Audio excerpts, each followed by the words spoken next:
কিভাবে তাইমের উপরে গুলি চালিয়েছে এটা একবারে প্রকাশ্য মিডিয়ার সামনে, জাতীয় মিডিয়ার সামনে বিচার করতে কিন্তু কোনো রায় ঘোষণা করতে আদালতের কোনো সময় লাগার কথা না। আসলে এই সরকার যদি এই গণহত্যার বিচার না করে তাহলে আর কেউ কখনোই বিচার কার্যক্রম করতে পারবে না। তার বুকে গুলি চালিয়েছে, সে একবার আহত পড়ে গেছে, তাকে তার বন্ধু টেনে নিয়ে যাচ্ছে। যারা অন্তর্বর্তীকালীন সরকারে আছে তারা সেটা নিয়ে কথা বলছে না, কিন্তু আবারও গুলি চালিয়ে তাকে ওইখানটা হত্যা করা হয়েছে। এই যে হত্যাকাণ্ডটা একবারে মিডিয়ার সামনে, এখন এই যাত্রাবাড়ী থানার ওসি বিচার করতে কিন্তু কোনো রায় ঘোষণা করতে আদালতের কোনো সময় লাগার কথা না। তারপর আমরা 7 মাস হয়ে গেছে কিন্তু এখনো রায় ঘোষণা হচ্ছে না, যেখানটায় সারা বিশ্বের সামনে এটা প্রমাণিত।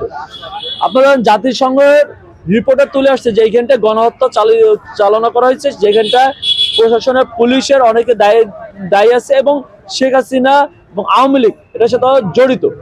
এটা আমার কথা না, বাংলাদেশের মানুষের কথা না, এটা আন্তর্জাতিক সংস্থা তাদের কথা। সেই জায়গা থেকে সেই রিপোর্টের বেসিস করে তো অন্ততপক্ষে এই জেনোসাইডের বিচার কার্যক্রম চালানো যায় এবং সেটা রায় ঘোষণা করা যায়। কিন্তু আমরা দেখছি যে আমাদের ছাত্র বন্ধুরাও এটা নিয়ে কথা বলছে না, যারা অন্তর্বর্তীকালীন সরকারে আছে তারা সেটা নিয়ে কথা বলছে না। কিন্তু আমরা দেখছি সেখান থেকে একজন পদত্যাগ করে নতুন দল গঠন করে সেটার প্রধান হয়েছে।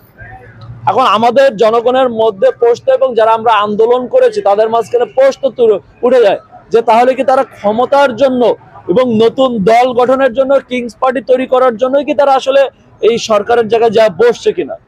আমরা সারা বাংলাদেশের জনগণ তাদেরকে সমর্থন দিয়ে অন্তর্বর্তীকালীন সরকারে বসেছি, যাতে তারা যেভাবে আন্দোলনকে একটি সফল আন্দোলনের দিকে নিয়ে গেছে নেতৃত্ব দিয়ে, তারা এখন বাংলাদেশকে নেতৃত্ব দিয়ে তারা এই জেনোসাইডের বিচার কার্যক্রম করবে।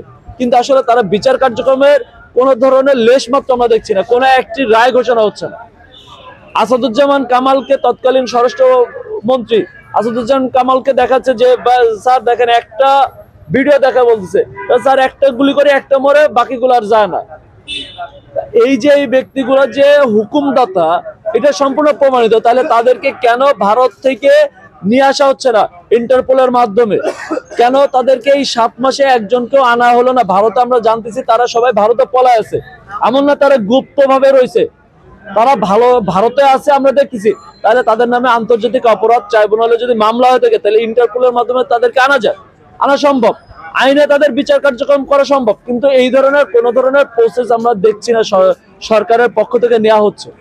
এখন আপনারা বলতে পারেন এই সরকারই সব করবে।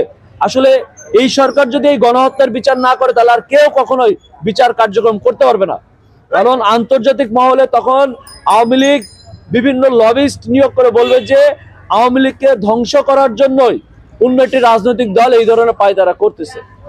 এই ধরনের অনেক ধরনের পূর্ব ইতিহাস আমরা দেখেছি। জামাতের যারা দোষী ছিল অনেকে যখন ফাঁসি দেওয়া কার্যক্রম শুরু হয়েছে তখন এই ধরনের অনেক ধরনের কার্যক্রম আমরা দেখেছি, যে বুলিং ছুটতেছে সারা বিশ্বে। তো আমরা মনে করছি যে আওয়ামী লীগকেও যখন এই ধরনের যারা গণহত্যা চালিয়েছে তাদেরকে যখন রায় ঘোষণা করে, তখন অন্য কোনো রাজনৈতিক দল যদি সেই সময় উপস্থিত থাকে করে, তখন এই ধরনের অনেক কথা ছড়াবে এবং সেই বিচার কার্যক্রম বাধাগ্রস্ত হবে। তাই আমরা বলছি যে এই সরকারকেই এই নির্বাচন করার আগে এই গণহত্যার বিচার করতে হবে।